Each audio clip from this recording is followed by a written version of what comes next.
Hi, my name is Elle Billing. I am a chronically ill queer femme, and I'm tired. I'm here this episode and every episode to dig at the roots of our collective fatigue, explore ways to direct our care in compassionate and sustainable ways, and to harness creative expression to heal ourselves and to heal our world. Welcome to Hoorf, Radical Care in a Late Capitalist Hexscape.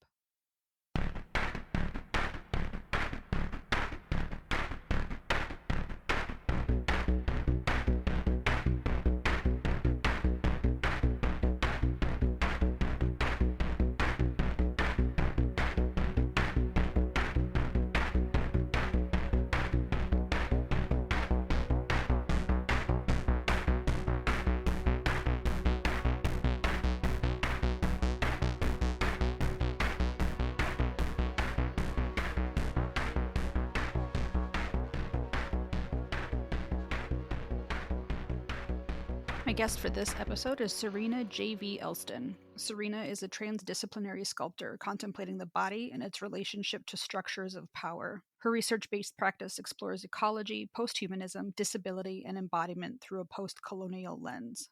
At its core, her practice asks if an institution has the power to disable a body, does the body have the power to disable an institution? Serena's background in architecture and production has been instrumental in the creation of ambitious curatorial projects such as SPACORE, a platform centered around lived experiences within wellness and capitalism. Serena is one of the recipients of the 2024 Midwest Award for Artists with Disabilities, and she lives in Chicago. I'm really excited to have her on the podcast today to talk about SPACORE and wellness capitalism. Welcome to the podcast, Serena.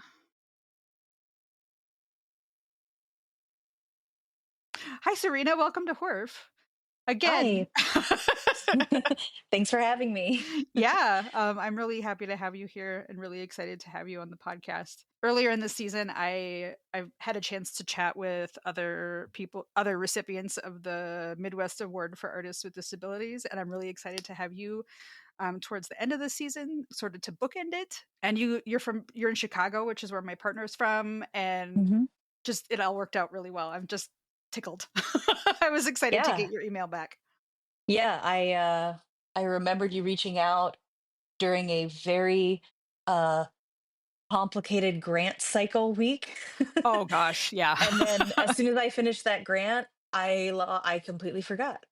So I'm glad that you circled back because I'm very excited to have some conversations.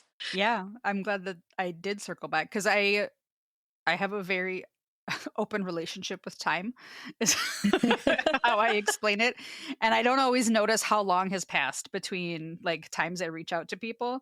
And so my partner and I were trying to schedule the last couple episodes of the season. And I was like, I'm just gonna like bump all these emails back to the top of everybody's inbox. And it worked out perfectly. And then you sent me the magazine. I was like, oh my gosh, this is so great. This is going to be a fun episode. I was really excited. Yeah. So we'll just jump into the first question and then we'll talk about your work and your art. But hmm how have you received care this week? Um, yeah. I really I would say restructured my life in the past couple years to be very care centered. Hmm. One of those is that my studio is 2 blocks from where I live, and I'm not. I don't like take outside work right now, so like my time is my own, which is really nice. And uh, I'm also 7 months pregnant, Congratulations. which is like not actually anywhere on the internet.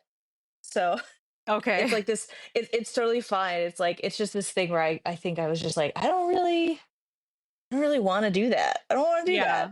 Uh-huh. Um, and so like everyone in my immediate life knows this, Hmm.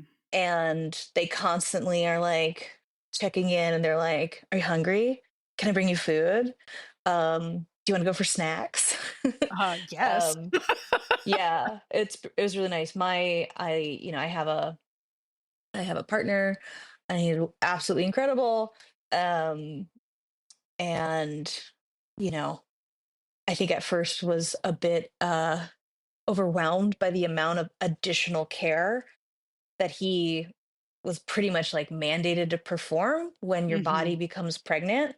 on top of kind of already being a care provider for a partner that has, chronic pain and disability. Mhm. Um, and there's been this really interesting shift um, as I've entered my third trimester where it's like, I was really bracing myself. It's like, okay, this is when it's supposed to get bad. It hasn't really gotten bad yet. And I'm like, you know what? I actually think that chronic pain and disability has like prepared my body for this.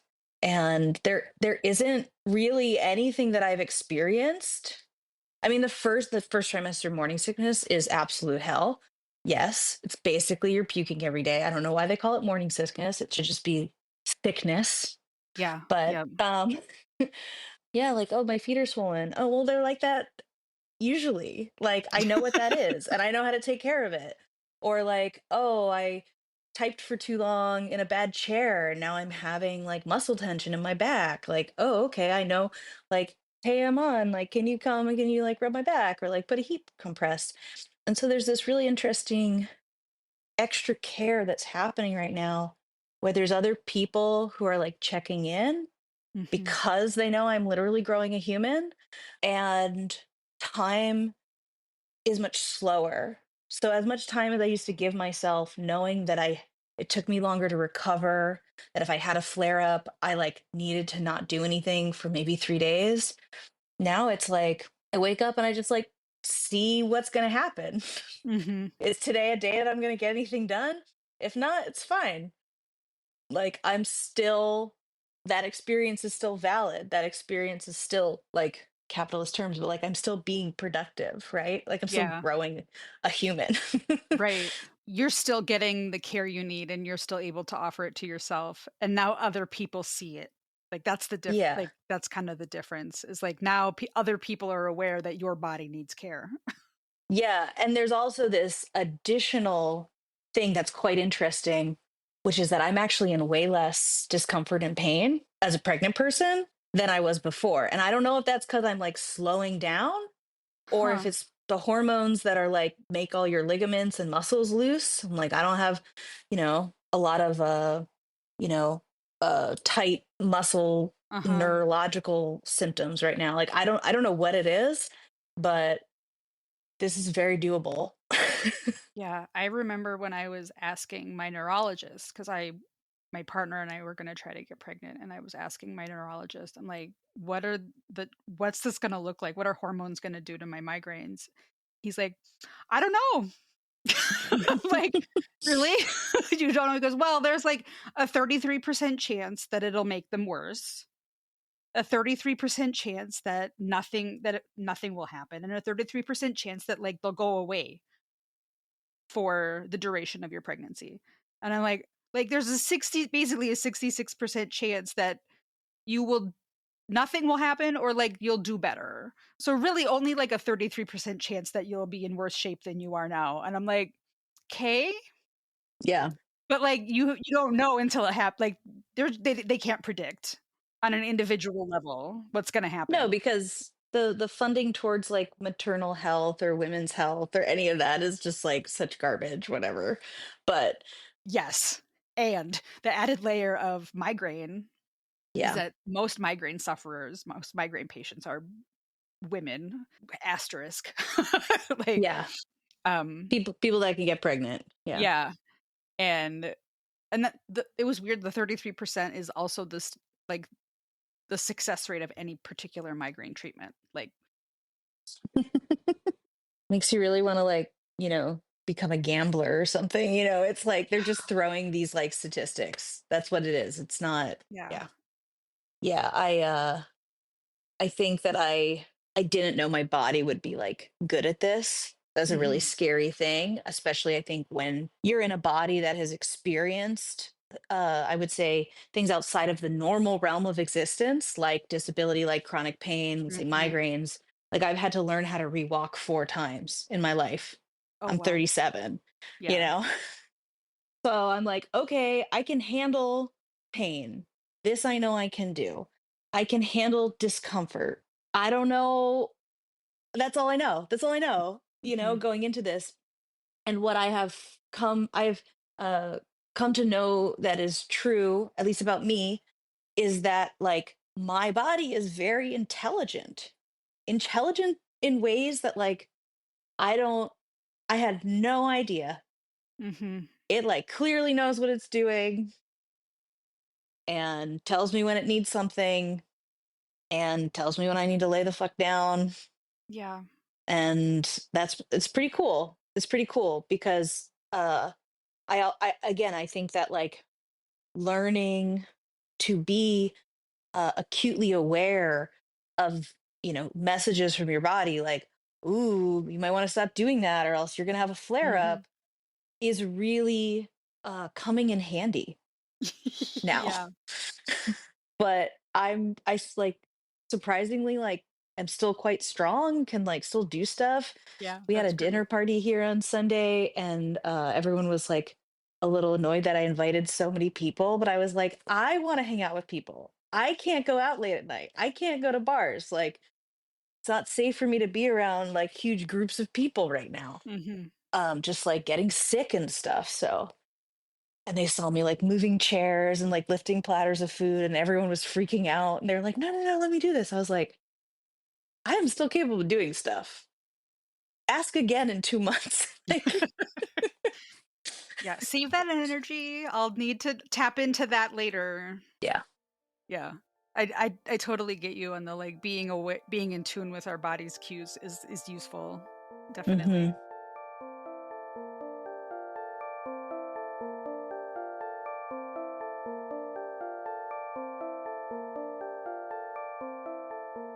Before we recorded, you sent me a copy of, like, the coolest magazine I've ever read in my life, I think. And it's a collaborative or collective art project, among you and several other artists. It's called SPACORE. Hmm. Are the other artists involved in SPACORE also disabled or chronically ill? So we do think of it as a collective, and there's a Mhm, lot of collective development and exhibition development, things like that. mhm, But it's predominantly, I would say, run by myself and another individual who makes art under the alias of Rudolph Lingens. mhm, And yes, I don't think they identify as disabled, but they absolutely have chronic illness and chronic health mhm. issues. Okay. And yeah, I actually, when you first reached out, I was hoping to do this with them, but they are, uh, yeah, they're dealing with some health stuff right now. So Mhm. they're doing that. Spoonies are gonna spoon. We can't predict that. Yep. I, uh, I think they will be back in, uh, contact hopefully in the next 2 weeks. And I'm like applying for all these grants and things without them being like, oh, this is so much easier when there's two minds. So, Oh, of course. but yeah. Yeah, tell us about SPACORE. So SPACORE is a curatorial project, and our little tagline is that we interrogate wellness capitalism amongst global illness. Mm, We began this project during the pandemic, where there was, um, I would say, an exacerbated level of urgency to discuss illness and the way in which wellness capitalism functions. And what we do that I would say is unique is that we locate these themes of wellness capitalism within the horror genre, where we believe it rightfully belongs. So, one of the ways I think there's a lot of really amazing projects that are discussing the hard realities of having a body and having a body under capitalism, essentially a sick body. And it's really hard. It's really hard to like listen to testimonials or to like realize how much pain and suffering you have. And it really takes a toll in just being immersed in these topics. And so we've kind of flipped that around a little bit, which is we employ camp and horror. And when I say horror, I mean like really bad 1980s slasher films, yeah. like we are employing the comedy and the levity that these genres provide to discuss things that are absolutely horrific. And so we can really dive into things without it be feeling like too much, Yeah. without it becoming overwhelming.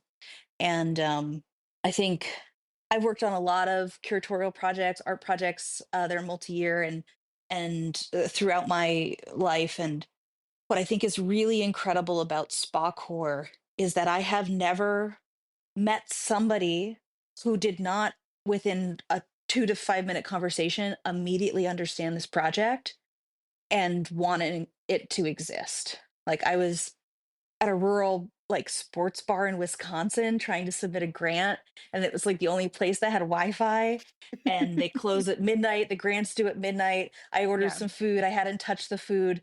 The waitress was clearly very pregnant and wanted to go home early. I'm the only person in this bar. She keeps coming over being like, "Are you done? Are you done?" And then finally she's like, "What are you doing? Like homework or something?" And I'm like, "Oh, I'm submitting this like funding application." She asked like for what? And I told her about SPACORE.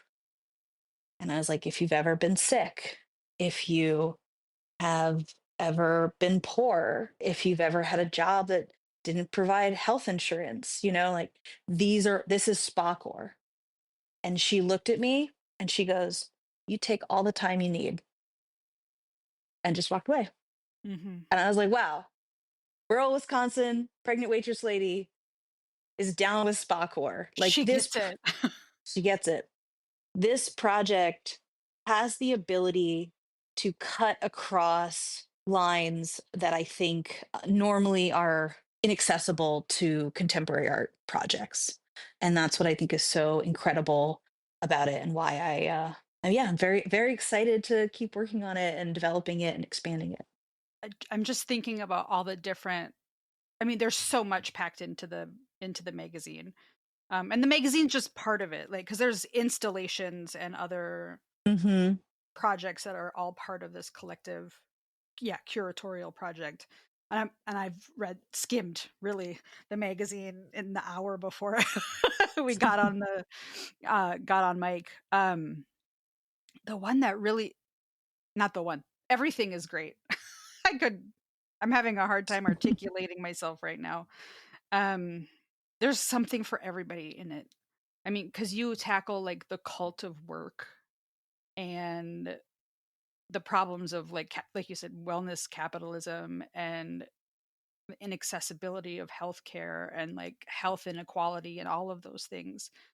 I think the thing that made me laugh the hardest, because it's also funny, like in that 80s camp Hmm. horror, like I don't like horror. I like Army of Darkness horror, right? Like Evil Dead, too gross. Army of Darkness, funny. Like that's where I kind of fall on the horror genre thing. But it was the pyramid scheme page Oh yeah. where it's like this is not a pyramid scheme, like on a picture of a pyramid, but like the quotes from the employees and stuff.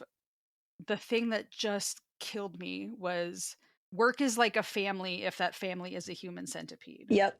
or whatever the line was. And for anybody who's ever worked anywhere where they're like, it's a family here, because that's work isn't supposed to be your family. Hmm. Like that, and they never mean it when it comes down to it. They don't actually mean that. They mean that for us to sacrifice ourselves on the altar of capitalism. Yes, But when it comes down absolutely. to us needing something from the powers that be, they don't provide it. Hmm. And like just that one sentence was so, I think, like you said, it cuts across so many groups of people. Like that line was so perfect. And it reminds me of like every email I ever got from an administrator that said, "I hope you had a restful and rejuvenating spring break and are coming back relaxed." And I'm like, every single person I know worked during their spring break. Like none of us are refreshed and relaxed. Well, it's by design. That's Hmm. your problem. Oh, That's absolutely. Yeah. yeah. Yeah, I think something that we are very interested in dissecting and creating language about, because also it's like everything we're talking about, the majority of Americans, if not workers all over the world, have experienced. They don't necessarily have the theoretical context to place it, Right. right? So when we describe wellness capitalism as Mhm. locating suffering in the individual rather than the community or the society, right? Mhm. So it's like if you're working in an academic setting and they're paying you for 3 classes and that's like not even enough to cover your rent, so you have a side hustle, and they don't pay you for, grading or after hours with your students. It's like that's a you problem. That's not a systemic problem, and that is by design. And that's, talking about the unpaid labor. And it's like, well, you should be so lucky to have a job, first of all, and you should be so lucky to have a job where, you know, uh, you get to be in this exclusive school setting. And, it's the lure of tenure that basically doesn't exist anymore for anyone. Right, and I was in K-12 education, and so people would look down on us and be like, "Well, you get summers off. What are you complaining about?" I was like, "Are Do you know what we do in the summer? We have to pay out of our own pocket to continue our educations, to keep our certification, and most of us don't make enough money from our salaries, and most of us have side hustles or second Hmm. jobs, and that takes away from the time and energy that our students deserve. So we're not doing as good of a job as we could be doing for the students you hired us to teach." Hmm. And then they turn around and say that like public schools suck because teachers are terrible. But yes, it is our individual fault. Hmm. Every single individual teacher's fault somehow. Plus, almost every teacher that I worked with had some kind of chronic condition that was either caused by or exacerbated by stress. Hmm. Yeah. And that was something that people didn't want to look at either. Maybe that's our a theme in our next SPACORE magazine is great grade school and like kindergarten teachers being like, I'm so stressed out. Instead of the unattended juice bar, it'll have, which was hilarious, by the way. I was like, oh my God, the juice bar waiting room at Yeah. the wellness clinic is like how every teacher has the giant coffee mug that they like have a death grip on. Hmm. Mine's a water cup that I'm holding, but they're like, this gets me through the day. And if we set it down and can't find it, it's like the end of the world. But like, we're not well rested. Tons of teachers work through their lunch hour. We work late. Or like kindergarten teachers with side hustles. Yeah, all of that. Yeah, my majority of my like school knowledge and critique is Mhm. related to like university and Yep. college, like institutional levels. Yeah, but I guess now I can only look forward to learning a lot about preschool, kindergartens. It's in my immediate future for sure. Yeah.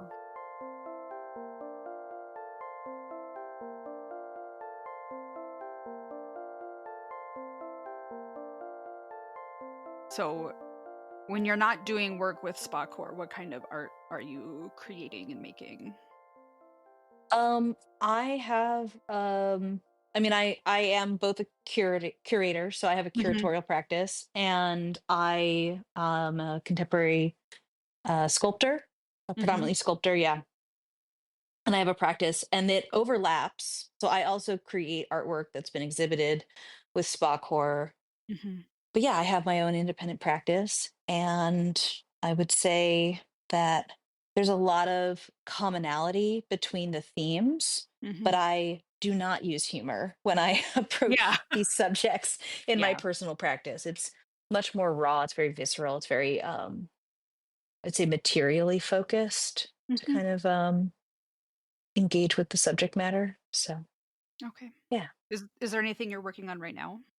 Yeah. On top of being 7 months pregnant, I am opening my first major solo show. Besides the human you're sculpting. Yes, yes. As I'm currently making a human, but yeah, I believe it's July 25th is roughly the opening. It'll run around then until August 25th at Andrew Rafacz Gallery in Chicago. I think it's on Chicago Ave, actually. Yeah, Cool. very very cool gallery, very very cool folks, Andrew and Janelle. We were originally supposed to do it earlier, and so I kind of timed getting pregnant thinking I would have the show wrapped and then Mhm. you know on to this next thing.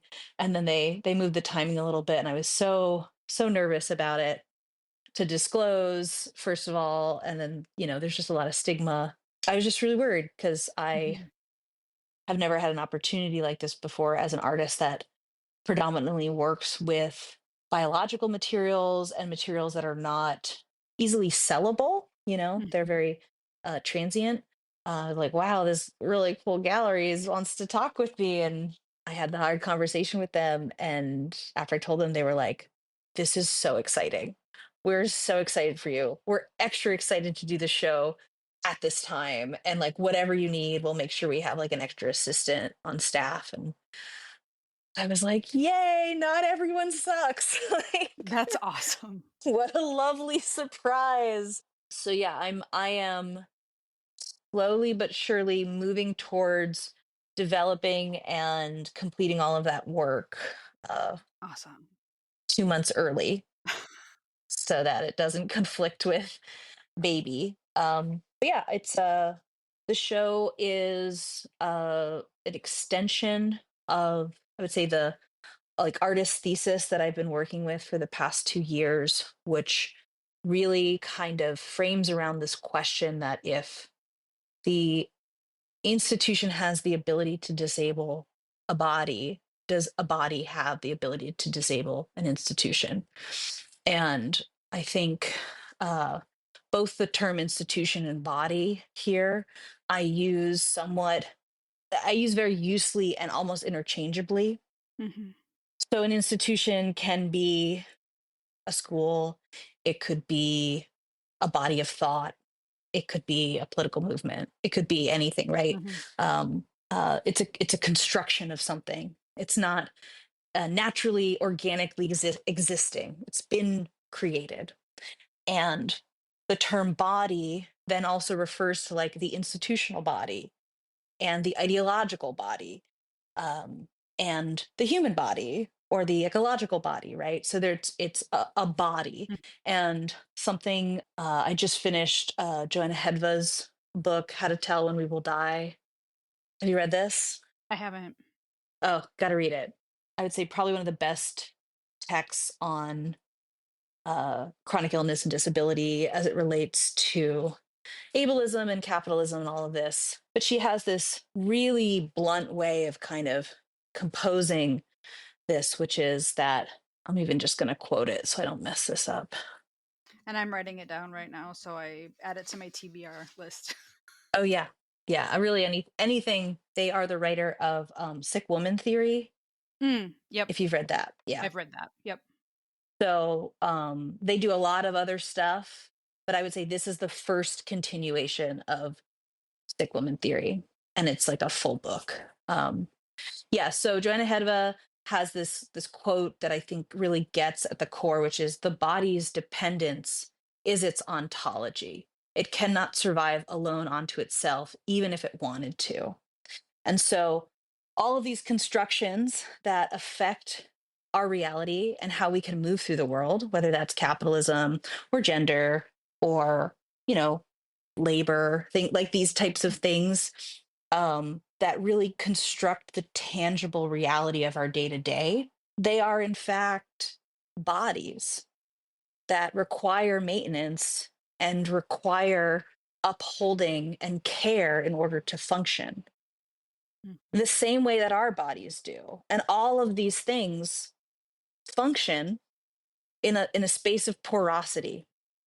So, if you don't sleep, if you don't eat, there will be repercussions to your body. If the institutional body, if all the people who work for the institution, whatever institution, right, Mhm. pop in a name, if one day they wake up and they're like, you know what, I'm not doing this anymore, I'm not performing this maintenance, that institution ceases to exist Mhm. and it reveals itself to be vulnerable. Yeah. It reveals itself to be a body that requires care. And a lot of the ways in which institutional bodies and ideological bodies, especially capitalism, function is they make us believe that they are inevitable. They make us believe that there's no, they take away our ability to imagine a world before or after. Mhm. Mark Fisher's capitalist realism, it's easier to imagine the end of the world than it is the end of capitalism. Yep. I think of this as one of the ways in which we are actively disenfranchised in knowing that we are actually political bodies, we are political agents that have choice, and we can choose to perform maintenance and care, or we can choose not to. Hmm. And even if it's not really choice, right? I'm not saying like, oh, you just stop working for a company that's bad. It's like you need a paycheck. Like, I'm not asking and I'm not advocating for non-cognitive dissonance under capitalism. It's simply like my practice simply just wants people to know that they are not disenfranchised, that it is a choice. And that is a fundamentally different feeling in your body than just feeling the boot crushing you slowly. That's really powerful, especially right now. Yeah, especially right now. It's very timely. Yeah, I have family that work in government, and it's tough. They're going through it, and it's one of these funny things where it's like a year ago, if I would talk about institutions crumbling, people are like, yeah, yeah, yeah. But I'm like, we are actively watching institutions, for better and mostly worse, crumbling right now Yeah. in a way that I think so many people did not believe was possible. So it's interesting. But this is I would say the general thesis of the work, Hmm. and kind of using language of disability and ableism, to kind of reveal these porosities of the body. Yeah, that's what I do. That is some really powerful stuff. Thank you for sharing that. Yeah, thanks. So that'll be in July in Chicago. I might have to make a trip down there. Yeah, come on through. Come on through. I would love that. I may or may not make it to the opening. Understandable. Given the timing, we'll just have to see how easy this baby gets out of me. That will be the deciding factor for Yeah. my postpartum care. But we will have a couple of activations planned. There will be several biological artworks, so they'll be Mhm. durational, and yeah, the gallery is working with me to kind of plan some fun um, performances and activations of the Mhm. work and everything like that. So That's really cool. I've only mhm. met one other artist who uses like biological material like in their work, and so I'm really excited to see like to through either your website or social media or whatever how this pans out. That'll be really neat. Yeah, sure. I think this show will be. I think mostly just going to be reishi mushroom, which is the mushroom of immortality, Mm. which is a really very very fun material that I use. I use the semantics, and this is actually material that translates directly to the work I've done with SPACORE, Hmm. which is reishi is one of these hot new wellness foods, like oat milk Yeah, and like pea protein. I don't know, a mushroom coffee. Um, which tastes terrible. I tried it. It's so gross. yeah, I'm just I gonna don't drink my actually regular like. coffee. I actually just don't even like really consume any mushrooms, which people find really crazy because I'm like the artist in residence for one of the largest, industrial mushroom farms in Chicago. I can Yeah. only imagine it's one of the biggest ones in the country because it's so big. But yeah, I'm like, no, I get enough of them during the day. Like I don't. um, The mushroom chair in the SPACORE magazine, I had to show my partner immediately because she is a self-identified slut for chairs, and she loves the Eameses. And like she like if there is an Eames chair within like a 200-foot radius, like she will find it. Like she's like, "Oh, Eames chair, Eames chair, Eames chair." One time we were walking down Main Street in the city where I used to live, and the old bank had been turned into some office buildings, but they still had the big glass windows. And she rubbernecked because she saw really, really expensive office chairs. And she's like, "Oh my gosh, those are hot. Those chairs are amazing." Like she loves chairs, and so I was like, "Hey, check out this Eames chair that's actually mushrooms." Yeah. And she's like, "That looks terribly uncomfortable." Did you pick up on the name of that artwork at all? I did, but I don't.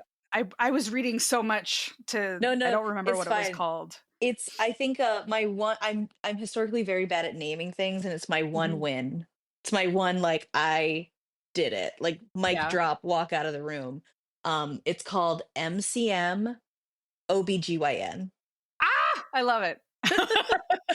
And I guess, radio show, imagine an Eames chair, where all of the wooden parts and the legs are constructed from forged steel, Mhm. and the cushion parts are a disgustingly slimy, there's little bit of mushrooms forming. They look like little fingers pushing through the upholstery, and it's a giant mushroom body. And because it's and there's no foot ottoman in the classic Eames style. Instead, the chair is tilted back, and there's two, uh, blacksmith forged gynecological stirrups sitting out.